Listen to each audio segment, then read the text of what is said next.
welcome back to my weekly vlog. If you're new here, welcome, and if you're an old friend, I'm glad you're back. I mentioned last week that I was ready to do something interesting with my hair, and I got the ball rolling on that today, and it's blonde.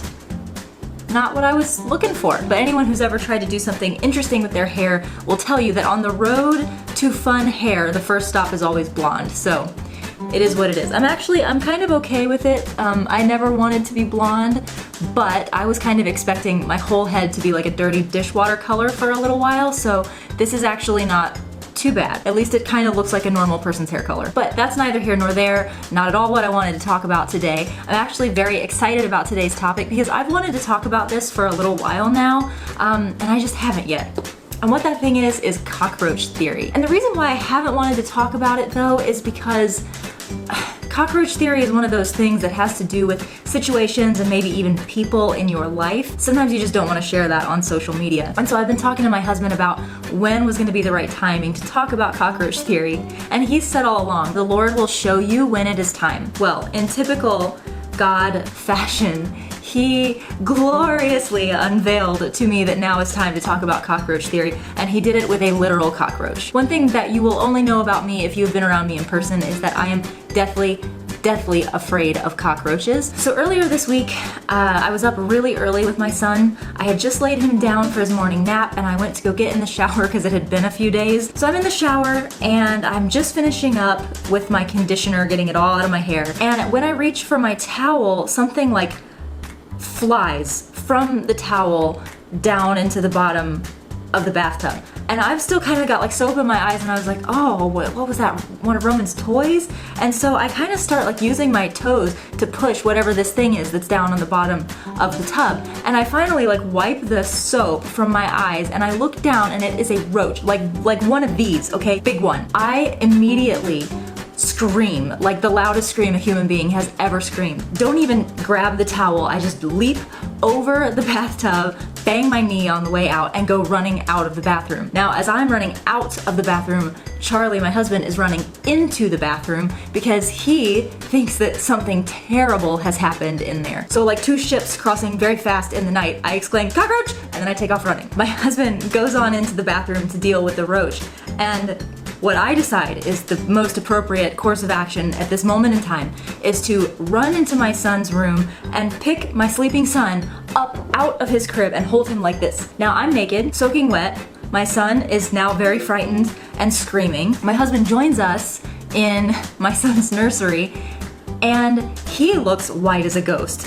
So I ask him what's going on and he's like, well, Amber, you screamed like that. I was asleep. I nearly had a heart attack. You almost killed me. So all three of us had like a horrible morning. Not to mention that on my way in, running into the nursery, I stepped on a soaking wet cloth diaper with my bare foot that had just come out of the shower. Probably was the same foot that was towing the cockroach in my bathtub. It was just like pandemonium in my house for a good 5 minutes. You'd think the house was on fire. And that was when I looked at my husband and I said, it's time to talk about cockroach theory. So cockroach theory comes from a story of a situation where a couple of ladies are in a restaurant enjoying a meal and all of a sudden a roach enters the table.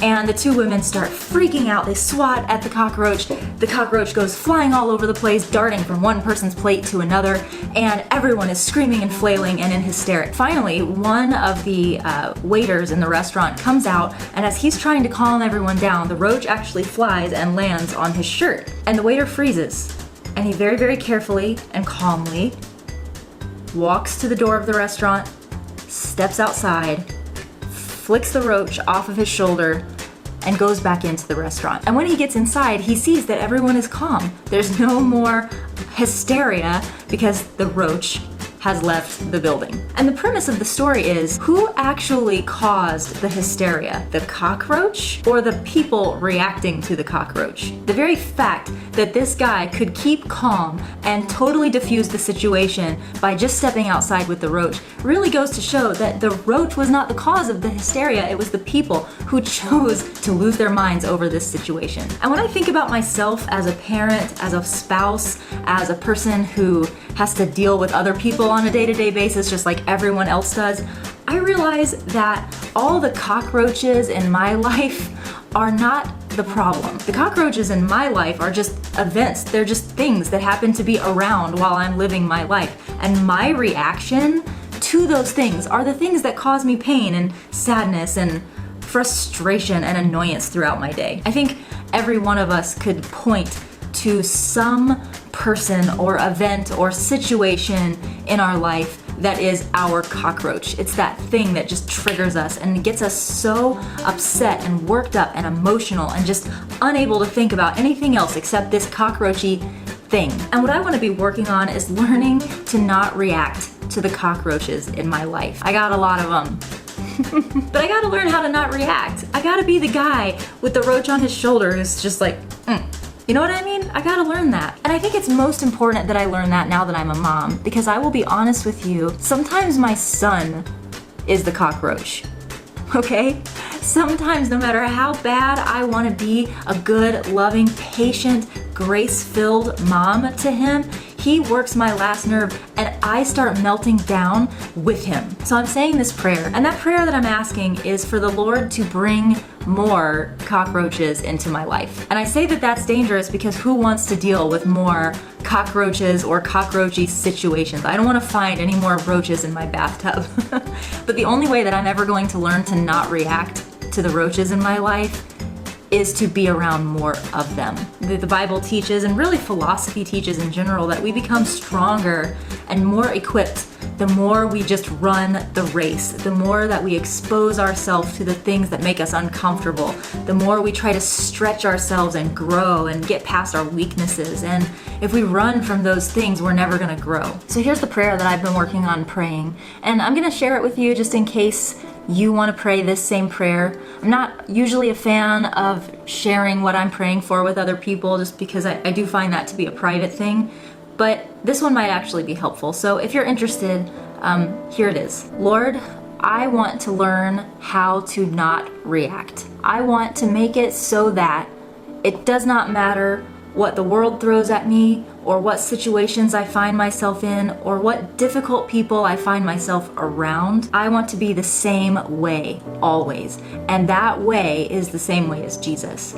Jesus never ever let the other people around him change his behavior. He always was trying to be like his Father. So people could be ugly and hateful to him, situations could not go his way, and he didn't change. He was always godly. And I want to learn to be that way too. So Lord, I submit myself to you, and I ask you to bring the cockroaches into my life, but to give me the faith to deal with them, and to give me the love and the patience and the obedience that Christ had, so that I can treat them the way Christ wants me to treat them.